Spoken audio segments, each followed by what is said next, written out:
October మాసం 21వ తేదీ పునీత హిలారియస్ గారి పండుగ. వీరు ఒక పేరుగాంచిన ఎడారి ఋషి పునీతుడు. పాలస్తీన్లో జన్మించారు.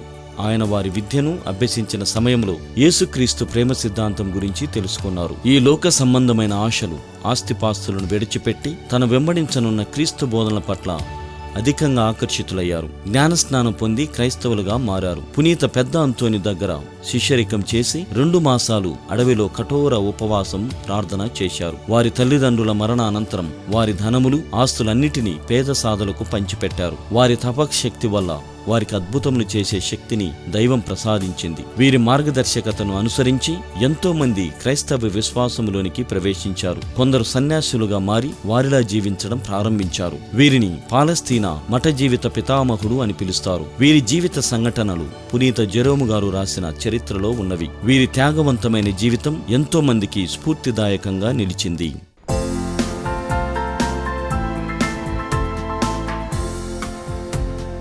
పునీత హిలర్యను ధనుడుగా